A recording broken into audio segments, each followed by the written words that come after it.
Thanks for checking out this movie review video. This is for the 2025 release Sinners, and I have been hearing a lot about this film. I know I'm very late to it. I don't go to the theater very often at all. Actually, I haven't been to the theater in quite a long time. I just kind of wait for things to end up being streaming, and Sinners is now available to stream on the HBO Max app. If you have HBO Max, highly recommend you seeing this film. That's telling you I'm already going to give it a high rating. But this is a no spoiler review, just so you know. This one's written and directed by Ryan Coogler. And I want to say Ryan Coogler, this is his first foray into horror to the best of my knowledge. And welcome. And please stay. Please play in this space, Ryan Coogler. Stay with the horror community. We will be very good to you. I'm very interested in what he has to show. And he is one of these people that I now feel like I can put with like a Jordan Peele or an Ari Aster, where whatever they do, also Oz Perkins, whatever they put out, I'm going to watch it because I'm very interested to see what they're doing. So again, Ryan Coogler has done things like Fruitvale Station, Creed, which I didn't see but heard was phenomenal, the first Black Panther film, which I thought was great, and Michael B. Jordan also was in that. He's in Sinners. At Black Panther Wakanda Forever, which I have not seen yet, but rest assured I will. It stars Michael B. Jordan, like I was saying, and he actually plays two people. He plays twin brothers, and that leads me to the synopsis of this one, which is it's these twin brothers, and it's set back in, what is this, like the 50s? 50s, maybe? I should have paid more attention to that, but it's pre-60s, I think. 60s, 50s, older times. We'll just put it at that.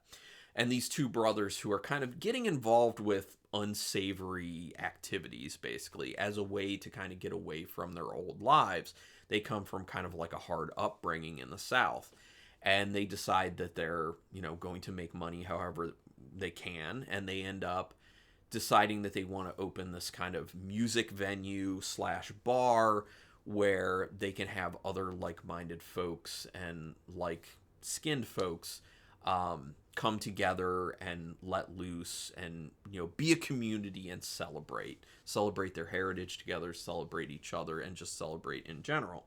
And it's kind of this journey that they're going on of putting this group of people together to help out with opening it up.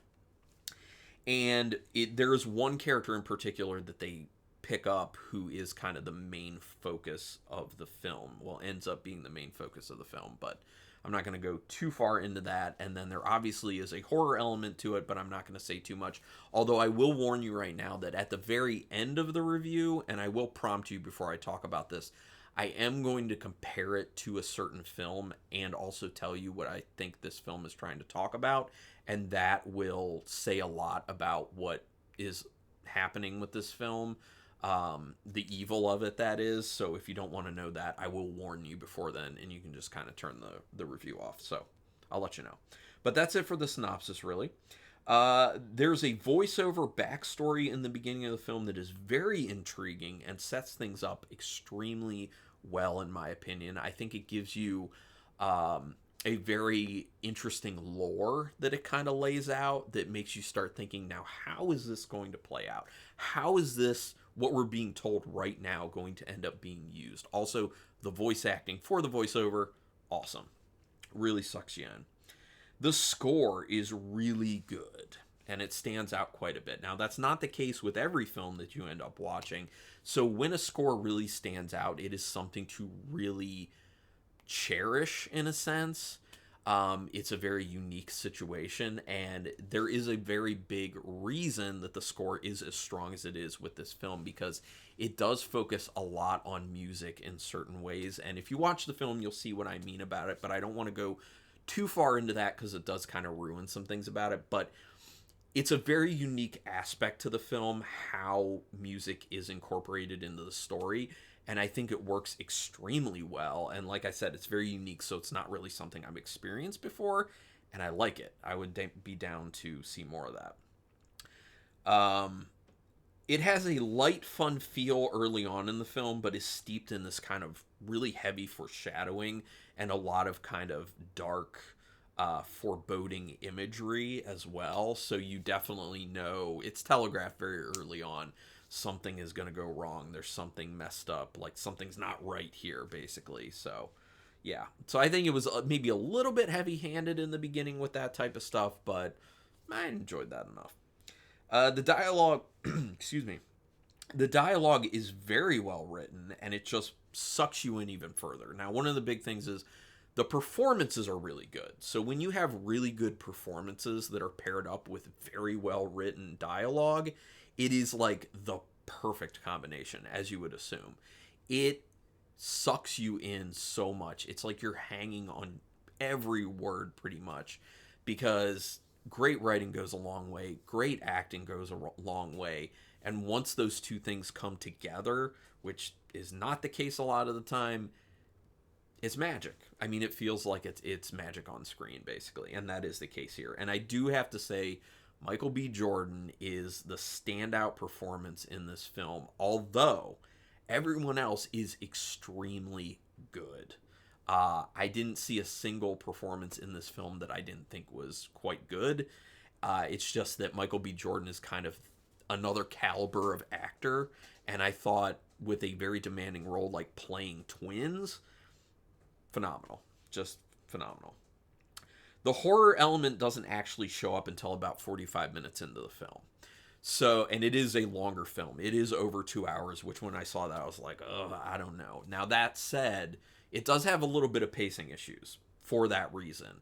I do think that it tends to languish a little bit too much with certain scenes when it probably should have been cut down a little bit. But when you have great performances, you have great score, you have great acting, the impact isn't felt as much in a negative manner. So, you end up being more forgiving about that, which I was. But yeah, the horror element doesn't show up until about 45 minutes in. And when it does, it's quite interesting and quite intriguing and makes you think, okay, kind of interested to see where this goes.